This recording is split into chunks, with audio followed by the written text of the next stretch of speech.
ہڑپا کے کھنڈرات ساہیوال سے 25 کلومیٹر جنوب مغرب میں واقع ہیں۔ ہڑپا کے قدیم کھنڈرات کے ایک حصے پر ہڑپا گاؤں آباد ہے۔ اس گاؤں کی بہت سی عمارتیں اور دیگر تعمیرات ہزاروں سال قدیم ہڑپا شہر سے حاصل کردہ پکی اینٹوں سے ہی تعمیر کی گئی ہیں۔ ہڑپا کو ہڑپا کیوں کہا جاتا ہے؟ اس کے بارے میں بعض ماہرین کی رائے ہے کہ ہڑپا پنجابی زبان کے لفظ ہڑپ سے نکلا ہے، جس کے معنی کھا جانے یا نگل جانے کے ہیں۔ جب اس قدیم شہر پر تباہی آئی تو مقامی لوگوں نے اسے ہڑپ کہنا شروع کر دیا، جو بعد میں ہڑپا کہلانے لگا۔ اس تہذیبی مرکز کے کھنڈرات کے بارے میں معلوم ہوتا ہے کہ یہ شہر بہت سی قدرتی اور انسانی آفتوں، دریائے راوی کے سیلاب کی تباہ کاریوں کے باوجود کسی نہ کسی طرح اب تک آباد چلا آ رہا ہے۔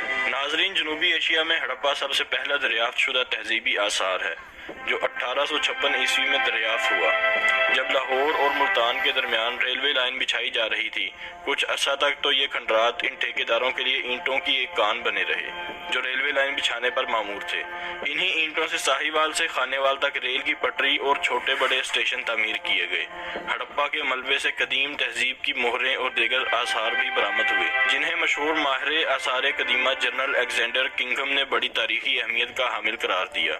جنرل کنگھم کی مداخلت پر ہی یہاں سے اینٹوں کی کھدائی رکوائی گئی، لیکن اس وقت تک تقریباً آدھے کھنڈرات تباہ ہو چکے تھے۔ ہڑپا کے موجودہ دریافت شدہ کھنڈرات کا رقبہ 125 ایکڑ زمین پر پھیلا ہوا ہے۔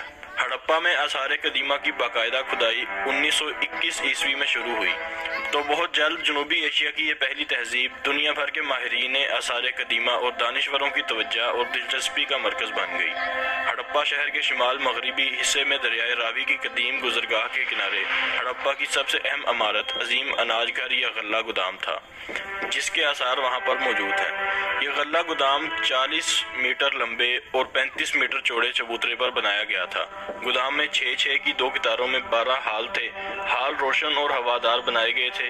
گودام کی وسیع و عریض عمارت کے 2 حصے تھے، جن کے درمیان 23 فٹ چوڑی سڑک تھی۔ ناظرین، ہڑپا کے آثار میں اہم ترین اشیاء مہریں ہیں۔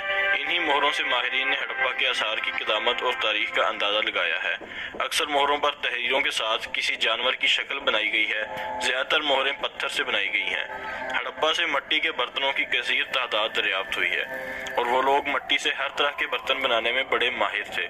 اناج ذخیرہ کرنے کے لیے بڑے مٹکوں سے لے کر روزمرہ کے استعمال کے برتنوں تک وہ ہر قسم کے برتن کمہار کے چاک پر بنا لیتے تھے۔ سن 1987 عیسوی سے اب تک امریکی ماہرین آثار قدیمہ پاکستان کے محکمہ آثار قدیمہ کے تعاون سے ہڑپا شہر کے جنوبی حصے میں نئی کھدائی میں مصروف ہیں، جس کی بدولت اب تک بے شمار اہم آثار دریافت ہوئے ہیں۔ ان میں مکانات، سڑکیں، بھٹیاں اور کارخانے وغیرہ شامل ہیں۔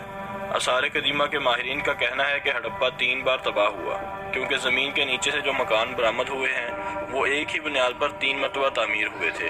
ان مکانات کے صحن بڑے کشادہ اور بڑے سلیقے سے بنائے گئے تھے۔ پانی کے نکاس کا انتظام بھی مناسب تھا۔ یہاں کے لوگ سنگ تراشی اور مجسمہ سازی میں ماہر تھے، اور یہاں موجود گھر اور باقی عمارتیں پکی اینٹوں سے بنائی گئی تھیں۔ کانسی اور تانبے کے ہتھیار یا برتن یہاں عام ملتے تھے۔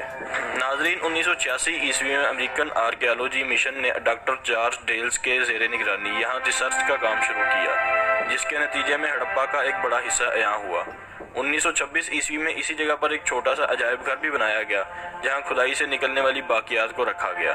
1947 عیسوی میں عجائب گھر کو موجودہ جگہ پر منتقل کر دیا گیا، جہاں بہت خوبصورتی سے چیزوں کو ترتیب سے رکھا گیا ہے، اور باقاعدہ طور پر معلومات بھی آویزاں کی گئی ہیں۔ یہاں سے نکلنے والے نوادرات زیادہ تر گھروں کی باقیات، نالیوں کا مکمل نظام وغیرہ ہی تھا۔ یہ حقیقت ہے کہ ہر عروج کو زوال ہوتا ہے، لیکن تہذیبوں کے عروج کی باقیات ان کے زوال میں کہیں باعث فخر سمجھی جاتی ہیں تو کہیں باعث عبرت۔ یہ کھنڈرات ہمیں احساس دلاتے ہیں کہ اس دنیا میں ہر چیز فانی ہے، اور انسان اس دنیا میں ہمیشہ رہنے کے لیے نہیں آیا۔ ناظرین، آج کی ویڈیو